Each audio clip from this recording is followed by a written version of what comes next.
ধানবাদ ঝাড়খণ্ডে এসেই গেল বাঙালি রেস্টুরেন্ট।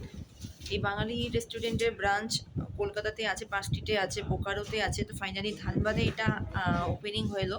বেশ এক সপ্তাহ ধরে আমরা এটার মানে প্রচার দেখছিলাম ফেসবুকে। তো আমি আজকে ভাবলাম যে সময় করে এখানে আসবো আর এখানে এসে ভিডিও করব।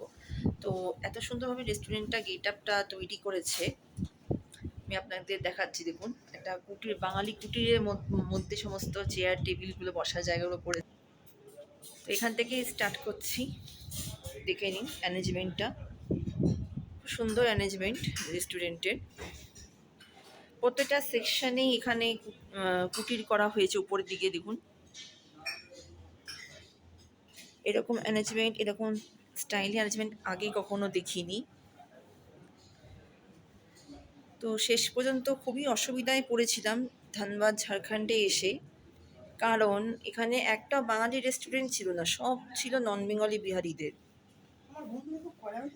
তো বাঙালিদের বাঙালি খাবারই অফকোর্স খুঁজবে, ডাল ভাত, মাছ ভাজা, শুক্তো, বাঙালি মেনুতে যা যা হয়। কিন্তু এতদিন পর সেই স্বপ্নটা পূরণ হলো, একটা বাঙালি রেস্টুরেন্ট পাওয়া গেল ফার্স্ট টাইম।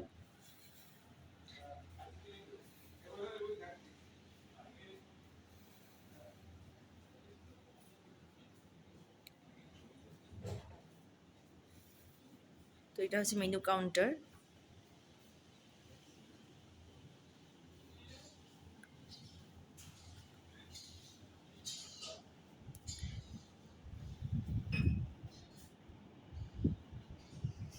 তো এখন আমরা কোনো খাবার ট্রাই করিনি, তো আমি খাবার খাওয়ার পর আপনাদেরকে অবশ্যই ফিডব্যাকটা দেবো। তো যেখানে বাঙালিদের জন্য বাঙালি রেস্টুরেন্ট খোলা হয়, সেখানে আর খারাপ কী বা হবে।